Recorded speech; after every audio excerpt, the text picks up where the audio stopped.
آپ مجھے بتائیں کہ آپ صلی اللہ علیہ وسلم کا روزہ جنت ہے کہ نہیں ہے؟ روزہ جنت، جنت ہے نا؟ جنت.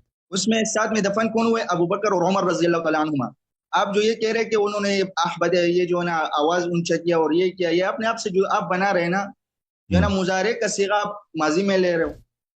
اور آپ کبھی تو مجھے ایک بات بتاؤ، مجھے ایک بات بتاؤ، رسول اللہ صلی اللہ علیہ وسلم کا جو روضہ شریف ہے، ما بین قبری و منبری روضۃ من ریاض الجنہ، یہ نبی صلی اللہ علیہ وسلم کے وفات کے بعد جنت بنی یا ان کے حیات میں بھی جنت تھی؟ آپ صلی اللہ علیہ وسلم کا روزہ جنت ہے نا. اور سوال، میرے سوال کا جواب دے دو، یہ ان کے وفات کے بعد جنت بنی ہے یا ان کے حیات میں بھی جنت تھی؟ آپ بتاؤ، چلو آپ بتاؤ. نہیں تم بتاؤ نا، میں نے آپ سے پوچھا. تو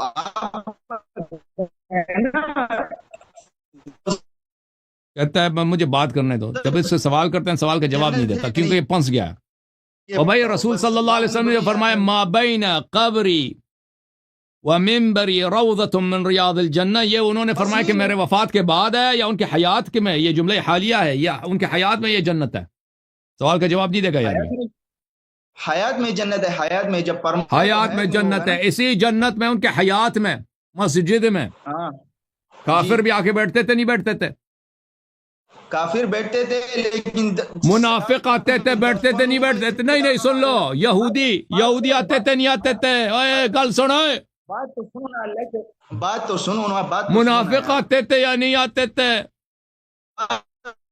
تو سنو نا یار. دیکھو مجھے آپ بات چھوڑنے دے، پھر میں آپ کو کہوں گا نا. دیکھو آپ جواب دے دو نا بھائی، جواب آپ کو، سوال آپ کو سمجھ آئی ہے، جواب دینا بھائی.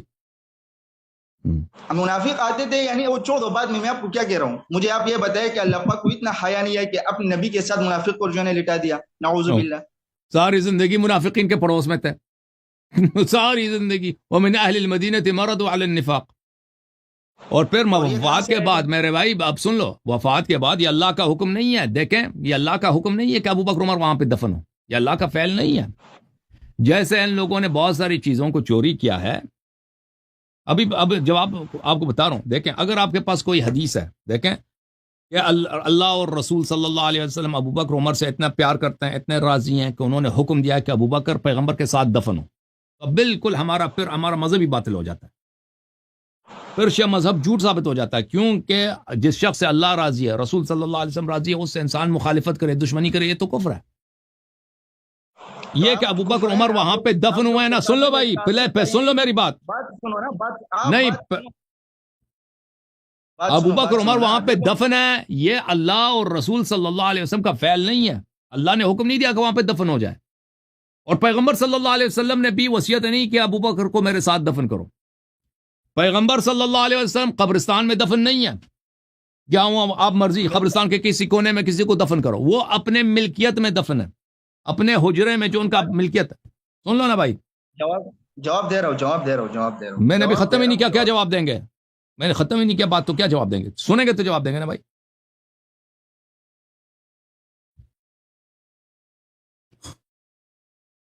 پٹھان سن لو بھائی، پٹھان صاحب سن لو، بات سمجھ لو، پھر رد کرو نا. رسول صلی اللہ علیہ وسلم قبرستان میں دفن ہے بھائی. قبرستان جو ہے نا سب کا مشترکہ گھر ہے بھائی، وقف ہے، جو بھی ادھر مسلمان ہے دفن کر دو بھائی. قبرستان میں وہ اپنے گھر میں دفن ہے. کب پیغمبر صلی اللہ علیہ وآلہ وسلم نے حکم دیا کہ ابو بکر کو وہاں پہ دفن کرے میرے ساتھ، یا عمر کو وہاں پہ دفن کیا جائے؟ یہ کوئی حکم نہیں. ان کا آواز بلند کرو، یہ کیا کہہ رہا ہے یہ پٹھانی؟ او پٹھانے کا آواز بلند کرو بھائی. میوٹ کھول دو ان کا، میوٹ اپنا کھول دو بھائی، تم نے اپنے آپ کو میوٹ کیا. بات کریں، آواز آ رہی ہے میرے؟ آ رہی ہے، بات کرو. آپ صلی اللہ علیہ وسلم نے فرمایا، حدیث شریف کا مفہوم ہے کہ کل قیامت میں دن جب میں اٹھوں گا تو ایک طرف ابو بکر ہوگا، ایک طرف عمر ہوگا. اور آپ صلی اللہ علیہ وسلم کا حدیث شریف کا مفہوم او بھائی گھر میں انہوں نے دفن ہوئے نا، کب انہوں نے کہا ابو بکر عمر کو میرے ساتھ دفن کرو؟ یہ مجھے حدیث دکھاؤ. اچھا، یہ اجرا کس کا تھا؟ عائشہ رضی اللہ تعالیٰ عنہ کا نہیں تھا؟ نہیں، پیغمبر کا اپنا گھر ہے. پیغمبر کا نہیں تھا. جو ازواج کے جو حجرات ہیں وہ ازواج کی ملکیت نہیں ہے بھائی، وہ رسول صلی اللہ علیہ وسلم کی ملکیت ہیں. پیغمبر نے جتنی شادیاں کی ہیں، بالکل شادیاں کی ہیں، دیکھیں اس کو اپنے گھر لائے ہیں. گھر پیغمبر کا تھا صلی اللہ علیہ وسلم. اچھا، ابو عائشہ نے کب اس کا وہاں پہ گھر خریدی ہے مدینے میں؟ کسی کتاب میں دکھائے نا. آپ کی بیوی جب آپ کی بیوی ہو نا، آپ مر جاؤ ٹھیک ہے، تو آپ کا بیوی وہ اگر آپ کا اس کا ہوگا کہ نہیں ہوگا نا، نہیں ہوگا. بس سن لو، ازواج کے لیے تو جب اس گھر میں دیکھیں، رہے گی کہ نہیں رہے گی آپ یہ بتاؤ. اب سن لو بھائی، سن لو، پھر سن لیں پلیز. یہ دوسرا سوال ہے، دوسرا سوال کہ رہے گی کہ نہیں رہے گی. ٹھیک، میں سمجھ گیا. پھر سن لو، سن لے، میں سمجھ گیا. سن لو، ابھی مجھے بات کرنے دو. دیکھیں، نبی صلی اللہ علیہ وآلہ وسلم پہلی بات ہے کہاں پہ مدفون ہے؟ قبرستان میں مدفون نہیں، اپنے گھر میں مدفون ہے. یہ عائشہ کا گھر نہیں تھا. سن لو پلیز، سن لو میری بات.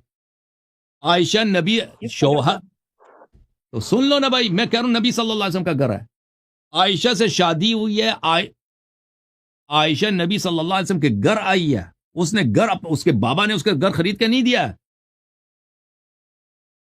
نبی صلی اللہ علیہ وسلم کا جب وفات ہو جاتا ہے تو یہ گھر عائشہ کی ملکیت نہیں بنتی. یہ کوئی شریعت ہے ہی نہیں کہ اگر شوہر مر جائے گھر اس کی بیوی کی بن جاتی ہے. بیوی کو کتنا ملتا ہے؟ بیوی کو 1/8 حصہ ملتا ہے.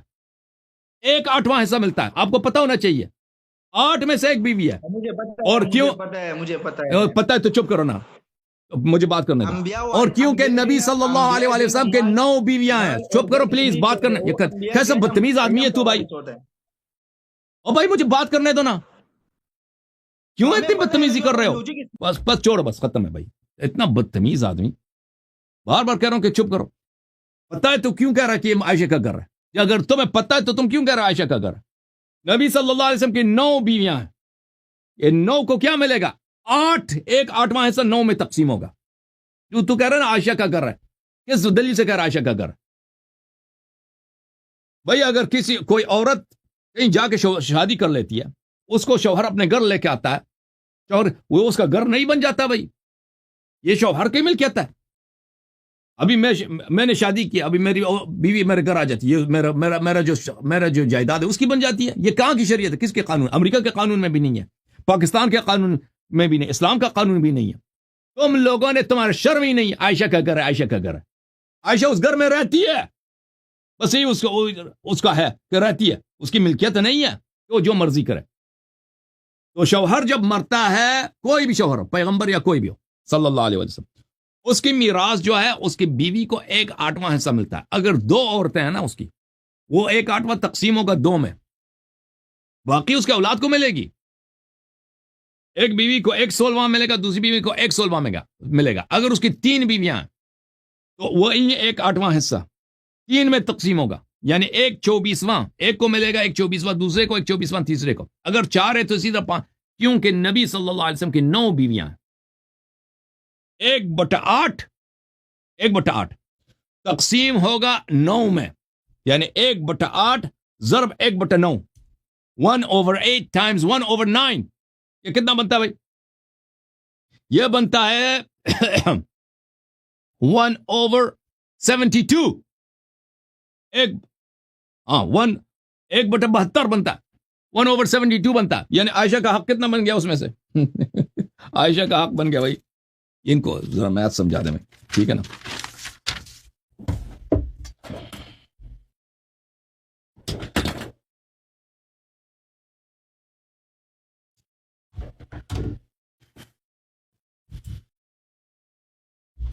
بھائی صاحب، عائشہ کا 1/8 عائشہ کو ملے گا نا، 1/8 ٹائمز 1/9، کیونکہ نبی صلی اللہ علیہ وسلم کے 9 بیویاں ہیں. 1/72 عائشہ کا جو حق بنتا ہے 1/72. 1/72 کا کیا مقصد ہے؟ یعنی تقریباً بنتا ہے 1.2.8%. ہاں، عائشہ کا حق کتنا بنتا ہے؟ 100 میں سے 1% سے کچھ زیادہ، 1.25%. عائشہ کا حق بنتا ہے. عائشہ کا گھر ہے، عائشہ کا گھر ہے. عائشہ کو کچھ بھی نہیں، عائشہ کو کچھ بھی نہیں. پھر الگ بات ہے کہ اس کو وہ عائشہ کو وہ بھی نہیں ملے گا، کیونکہ عائشہ کو اس کی قیمت ملے گی، ٹھیک ہے نا؟ پھر عائشہ کیونکہ اس اسلام سے خارج ہو گئی ہے، نبی امیر المومنین اسلام پہ اس نے خروج کیا، تو اس کو وہ بھی تو نہیں ملے گا نا، جو ارتداد کی وجہ سے اس کو وہ تو بھی نہیں ملے گا، میراث بھی نہیں ملے گا. اچھا، لیکن وہ الگ بات ہے.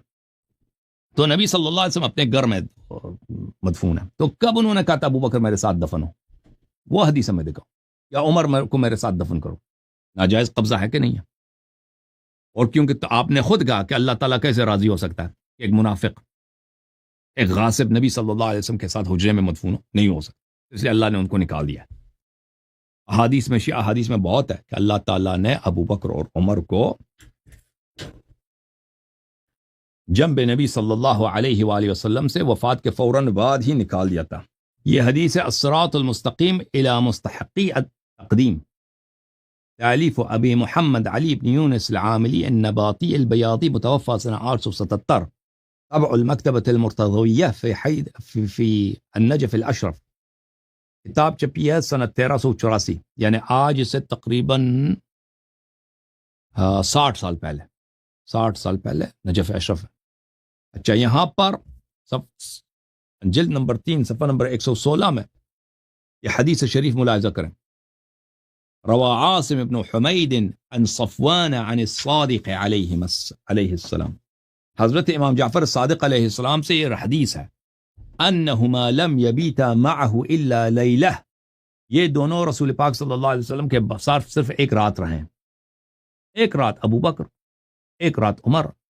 وفات کے اگلے دن ہی ثم نقلا الى واد فی جہنم یقال له واد الدود، اور اگلے ہی دن ان کو جہنم کے ایک وادی میں منتقل کیا گیا ہے، اس جہنم کے اس وادی کا نام ہے واد الدود. اوکے جناب، اللہ تعالیٰ سب کو عزت دے. میں سب بات کرنا چاہ رہا تھا اس آدمی سے، اب طاہر پھر آ گیا، طاہر کو پھر لے کے آئے بھائی یہ لوگ ہمارے آپریٹر صاحب. ہاں جی پٹھان صاحب. یار آپ کل کیوں کرتے ہو؟ یہ خراب ہے نا یار یہ سسٹم. تمہارا عقل نہیں ہے طاہر، ہم آپ سے بات کرنا چاہتے ہیں، کہتے ہیں مجھے بات کرنے دو، بار بار کاٹتے ہو میری بات کو، سوال کرتے ہو سوال کے جواب نہیں سنتے. یار میں نے آپ کے کئی مناظرے دے کے یقین کرو آپ بات کرنے نہیں چھوڑ دے نا، یہ غلط بات ہے آپ کے اندر. تو ابھی آپ نے سب لوگوں نے دیکھا ہے، میں آپ سے بار بار کہہ رہا تھا کہ مجھے بات کرنے دو، مجھے نہیں بات کرنے دے رہے. 10 منٹ بات کرتے اور ہمیں 2 منٹ بات کے لیے چھوڑتے. تم نے جب سوال کیا نا تو 10 منٹ نہیں، مجھے 3-4 منٹ لگتے ہیں آپ کے سوال یا 2 منٹ 3 منٹ لگتے ہیں سوال کا جواب دینے. وہ سوال کا جواب دینے دو نا، پھر تم دوسرا سوال کر لینا یا اعتراض کر لینا. تمہارے میں اتنی تمیز تو ہے نہیں، میری بات کو سوال کرتے ہو، سوال کا جواب نہیں سنتے، پھر وہ بیچ میں کاٹ دیتے ہو. اس طرح گفتگو نہیں ہو سکتی، اس طرح گفتگو نہیں ہو سکتی میرے بھائی. چلو دیکھو ایک اور سوال کروں، کرو نا، ناراض تو نہیں ہوگا؟ ابھی جو میں نے جواب دیا آپ کو، دیکھو بھائی ابو بکر عمر کس حق سے رسول صلی اللہ علیہ وسلم کے ساتھ جم میں انہوں نے دفن کرایا؟ کیا حق بنتا ہے ان کا؟ جواب دوں؟ جواب دو. اچھا خود یعنی یہ جو ہے نا خود دفن ہوئے، مطلب ظلم پہ آپ کہہ رہے ہو؟ بالکل. اچھا مجھے آپ بتاؤ کہ جب یہ کس نے دفن کیا حضرت ابو بکر صدیق رضی اللہ تعالیٰ عنہ؟ تو آپ یہ تو مانتے ہو نا کہ پیغمبر صلی اللہ علیہ وسلم کسی پبلک قبرستان میں مدفون نہیں ہے، آپ یہ تو مانتے ہو نا؟ وہ اپنے گھر میں مدفون. بے شک ان کا گھر ان کی اپنی ملکیت تھی، پتہ ہے آپ کو؟ یہ نبی صلی اللہ علیہ وسلم کی اپنی ملکیت ہے. میں ابھی جواب دے رہا ہوں، بات سنو. نبی صلی اللہ علیہ وسلم اپنے ملکیت میں مدفون ہے. یہ عائشہ کی ملکیت نہیں تھی، لیکن عائشہ اس کمرے میں اگر رہتی بھی تھی تو اس کی ملکیت نہیں ہے. ملکیت ہے، اگر آپ کہتے ہیں وہ عائشہ کی ملکیت ہے، ہم آپ دلیل مطالبہ کرتے ہیں کہ عائشہ نے کب وہ گھر خریدا ہے، اس کتاب میں لکھا ہے کہ عائشہ نے وہ خریدا ہے، یا نبی صلی اللہ علیہ وسلم نے بخش دیا کہ یہ اب میں ملکیت میں ہبہ کرتا ہوں، یہ کوئی نہیں ہے. تو عائشہ کا حق بنتا ہے 1/8. 1/8 نہیں بنتا بلکہ تقسیم ہوگا 9 میں، 1/72 بنتا ہے اس میں سے. اچھا یار آپ کو اتنا پتہ نہیں کہ انبیاء جو ہے نا گھر اور مال نہیں چھوڑتا، وہ علم کا وارث ہوتا ہے. آپ کو اتنا بھی پتہ نہیں ہے اللہ کے. اچھا چلیں، وراثت میں پھر عائشہ کا وراثت میں حق نہیں بنتا. تو آپ کہتے ہو یہ صدقہ بن گیا، تو صدقہ اگر بن گیا تو سب مسلمین کا حق ہے، سب مسلمانوں کا حق ہے. صدقہ جو ہے فقراء کا حق ہے، سب مسلمین کا حق ہے. یہ ابو بکر عمر کو کیا حق ملا کہ یہاں پہ اپنے اس پہ قبضہ کریں؟ پھر تو سب کی ملکیت ہے، بیت المال کا ہے نا. پہلی بات یہ ہے کہ دیکھو زہرا سلام اللہ علیہ کا جب باری آتی ہے تو کہتے ہیں کہ ان کی میراث ہی نہیں ہوتی. چلے اگر ہم مان بھی لیں نا، ہاں تو ابھی آپ بتائیں کہ ان کا جو کمرے میں دفن کیا گیا ہے اگر یہ چوری نہیں ہے، ابھی کوئی مردہ آ کے اپنے مردے کو آپ کے گھر میں دفن کر دے تو آپ کے ساتھ کیا ہوگا؟ آپ کیا حالت ہوگی؟ آپ کہہ رہے چوری ہے تو حضرت علی رضی اللہ تعالیٰ نے ان کو پھر نکالے کیوں نہیں؟ آپ بتائیں. تو پھر ان کے پاس کوئی دلیل نہیں ہے نا، سوائے یہی کہ علی علیہ السلام نے کیوں مخالفت نہیں کیا. کیوں نہیں نکالا؟ یہی تو میں کہہ رہا ہوں، جب ملائکہ نے فوراً ہی بات سنو، چوری ہے آپ کو پتہ چلا اور حضرت علی رضی اللہ عنہ کو پتہ نہیں چلا، نعوذ باللہ. ہاں ٹھیک، اب سن لو اس کا آپ کو جواب. پتہ چلا آج، ابھی آپ کو پتہ چلا کہ وہ نعوذ باللہ جو ہے نا وہ کافر تھے، نعوذ باللہ. تو آپ کے پاس کوئی دلیل نہیں ہے ان کے پاس، دیکھیں ان کے پاس کوئی دلیل نہیں ہے کہ ابو بکر اور عمر چوری، ان کے چوری کے قبر میں دفن ہوئے ہیں. اور چوری کس سے کیا؟ انہوں نے سردار انبیاء سے چوری کیا. ان کے پاس اس چوری کا سوائے اس بات کے، اس بات کوئی جواب نہیں کہ علی علیہ السلام نے ان کو قبر سے نکالا کیوں نہیں ہے. یہی ہے نا. اور اگر دلیل ہوتا تو بتا دیتے بھئی پیغمبر نے وصیت کیا ہے کہ میرے ساتھ اس کو دفن کرو. یہ تو ہے نہیں تمہارے پاس. پیغمبر صلی اللہ علیہ وسلم کو کسی اور وجہ سے ان کا یہاں پہ تدفین جو ہے اس کا استحقاق ہو، کوئی اور تو ہے نہیں ہے. بات سنو نا، میں آپ کے گھر میں کوئی چوری کروں، ٹھیک ہے، اور آپ کے خاندان والے مجھے چھوڑ دیں گے، ابھی میں بتاتا ہوں اس کا، پھر آپ کے خاندان والے تو بے غیرت ہو گئے، نعوذ ابھی بتاتا ہوں اس کا. ٹھیک ہے نا بھائی. اس کے پاس پر ہماری بات کی تائید ہے ان کی بالکل کہ ان کے پاس کوئی دلیل نہیں ہے عزیزوں، سوائے اس کے کہ امیر المؤمنین علیہ السلام نے ابو بکر عمر کو وہاں پہ دفن ہونے کیوں دیا. اس کا جواب یار مجھے ہمیں نہیں چھوڑ رہا، خود لگا ہوا ہے. آپ نے سوال کیا نا، سوال کا جواب نہ دوں. یہ اپنی کتاب سے جو نا اپنے لوجک استعمال کر رہے ہیں نا، لوجک اپنے استعمال نہیں کرو. دیکھو یہ ایک مسلم کا ایک جو ہے نا روایت خود جو ہے نا اس کے مطلب کا ہوتا ہے، یہ خود مطلب لیتے ہیں، مطلب بھی نہیں ہوتا. پھر پوری مسلم شریف کو کیوں نہیں مانتا، بخاری شریف کو نہیں مانتا پورا. آپ مجھے بتاؤ آپ کے سوال کے جواب شیعہ کتاب سے دے دوں یا آپ کے اپنی کتاب سے دے دوں؟ آپ نے ایک سوال کیا، میں اس کا شیعہ کتاب سے جواب دوں یا آپ کے اپنے کتاب سے جواب دوں؟ یہی تو پھر بات ہے کہ بس کتاب پر ایمان لاتے اور بس کو چھوڑتے ہیں، وہی بات ہو گئی.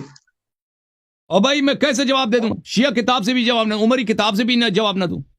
آپ نے ایک سوال کیا چلو تم جواب دے دو، تم اس کا تم جواب دے دو بھائی، تم جواب دے دو. تم بتاؤ مجھے کہ ابو بکر عمر کا کیا حق بنتا ہے کہ انہوں نے نبی صلی اللہ علیہ وسلم کی ملکیت میں انہوں نے اپنے مردے کو دفن کیا. یہ دیکھو، یہ قرآن کی آیت ہے، یا ایھا الذین آمنوا لا تدخلوا بیوت النبی صلی اللہ علیہ وآلہ الا ان یؤذن لکم.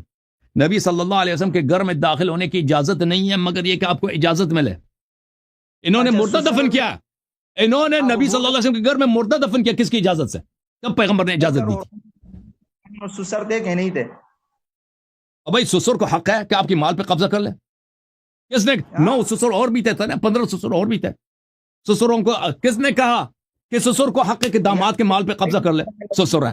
استدلال لیتے ہیں نا اپنے لوجک پہ، نا آپ لوگ اپنے لوجک پہ استدلال لیتے ہیں. او پٹھان بھائی، او پٹھان بھائی، او پٹھان بھائی، او پٹھان، ایمان لاؤ، ایمان لاؤ، ایمان لاؤ، ایمان لاؤ، مسلمان بن جاؤ. سسر تھے، سسر تھے. او ایک سسر ان کا یہودی بھی تھا. او بھائی صفیہ بنت حیی ابن اخطب، اور نبی صلی اللہ علیہ وسلم کا سسر یہودی تھا کہ نہیں تھا؟ سسر ہے، سسر ہے، سسر. اب سسر ہو گیا تو کوئی ضروری ہے کہ سسر کو ساتھ دفنانا بھی ہے ہم نے؟ یہ کیا مصیبت ہے؟ سسر ہے، سسر کو ضروری ہے سسر کو ساتھ دفنا لینا. سسر آ گیا، بڑا سسر آ گیا. اچھا میرے بھائی، یہ پوچھتے ہیں کہ نبی صلی اللہ علیہ وآلہ وسلم نے، پتہ یہ چلا کہ ان کا جو دفن ہے نبی صلی اللہ علیہ وسلم کے ساتھ، ان کا دفن کیا ہے؟ غیر شرعی ہے، غیر شرعی ہے. یہ انہوں نے پوچھا امیر المؤمنین علیہ السلام نے کیوں مخالفت نہیں کیا؟ تو میں اس کا 2 جواب دیتا ہوں. ایک جواب یہ ہے شیعہ کتاب سے، اور ایک جواب ہے ان کے اپنے کتابوں سے. شیعہ کتاب سے جواب یہ ہے میرے بھائیو کہ ابھی میں نے حدیث دکھا دی، امام جعفر صادق علیہ السلام کی ایک حدیث نہیں، ایک حدیث سے زیادہ ہے. یہ الصراط المستقیم الى مستحقی التقدیم تعلیف الشیخ زین الدین علی ابن یونس البیاضی رحمۃ اللہ علیہ، چاپ المکتبہ المرتضویہ النجف الاشرف. یہاں پہ ملاحظہ فرمائیے صفحہ نمبر 116 میں، جلد نمبر 3 میں حضرت امام جعفر صادق علیہ السلام کا فرمان ہے، ٹھیک ہے نا، انہما لم یبیتا معه الا لیلہ ثم نقلا الى واد فی جہنم یقال له واد الدود. امیر المؤمنین علیہ السلام کیوں نکال دیتے جب ملائکہ وہاں پہ تیار بیٹھے تھے کہ یہ یہاں پہ دفن ہو جائے، فوراً ان کو پکڑ کے لے کے جانا ہے. پہلے سسر نمبر 1 کو کہاں لے کے جانا ہے؟ جہنم. جب امیر المؤمنین علیہ السلام کو پتہ ہے کہ یہاں پہ روکیں گے نہیں، جہنم ان کو لے کے جائیں گے، تو وہ کیوں وہاں پہ جھگڑا شروع کر دیں، تلوار نکال دیں. ٹھیک ہے نا. پھر عمر کی بھی یہی، امیر المؤمنین علیہ السلام ملائکہ سب ان کی خدمت کرتے ہیں، ملائکہ ان کا حکم مانتے ہیں، ملائکہ ان کی اطاعت کرتے ہیں. جب ملائکہ ان کی خدمت گزاری کے لیے کر رہے ہیں تو وہاں پہ ان کو کیا زحمت کی ضرورت ہے. اچھا یہ پہلی بات ہے. دوسری بات یہ ہے کہ امیر المؤمنین علیہ الصلاۃ والسلام اس وقت جہاں ان کا جو ماحول تھا مدینے میں کہ خلافت حکومت ان مخالفین کے ہاتھ میں ہے، ان کے مصلحت میں نہیں تھی کہ ان کے خلاف تلوار اٹھائیں، ٹھیک ہے نا، کیونکہ ان کے پاس اتنی طاقت نہیں تھی ظاہری طور پر کہ ان کے ساتھ جہاد کریں، ان کو شکست دے دیں ظاہری طور پر، وإلا وہ اعجاز کے ساتھ کر سکتے تھے۔ پھر آپ کا کتاب صحیح مسلم، یہ کتاب صحیح مسلم چاپ دار الفکر کتاب چھپی ہے سنت 2010 میں، یہاں پر باب فی طاعت الامراء وان منعوا الحقوق، طاعت امیر وقت اگر آپ کا حق ضائع کرے تو اس کی طاعت آپ پہ واجب ہے۔ آپ لوگوں نے خود آپ کا عقیدہ ہی جب یہی ہے۔ اور تحریم الخروج علی الطاعہ ومفارقۃ الجماعہ، یہ تو بھائی خلیفہ وقت کے خلاف خروج کرنا، قیام کرنا، تلوار اٹھانا نکالنا یہ حرام ہے۔ تو امیر المؤمنین علیہ السلام کے لیے آپ کے عقیدے کے مطابق ان کے لیے حرام تھا کہ تلوار اٹھائے عمر کے خلاف کہ تو ابو بکر کو کیوں یہاں پہ دفن کر رہا ہے، ٹھیک ہے نا، یا تلوار اٹھاتا عثمان کے خلاف کہ تو عمر کو یہاں پہ کیوں دفن کر رہا ہے۔ جب آپ کے عقیدے کے مطابق یہ حرام ہی ہے تو پھر وہ حرام کا کیوں ارتکاب کرتا۔ شیعہ عقیدے کے مطابق ہم نے جواب واضح طور پہ دے دی کہ شیعہ عقیدے میں ملائکہ نے ان دونوں کو جہنم واصل کیا ہے ظاہر میں امیر المؤمنین علیہ الصلاۃ والسلام کے لیے، کیونکہ ان کے پاس لا یکلف اللہ نفسا الا وسعہا، ان کے پاس اتنے انصار نہیں تھے کہ حکومت وقت کے ساتھ وہ جنگ کرتے، تو اس لیے پیغمبر صلی اللہ علیہ وسلم نے ان کو منع کیا تھا کہ اگر آپ کے پاس ساتھی اور یاور نہ ہو تو ان کے خلاف آپ جہاد نہ کریں۔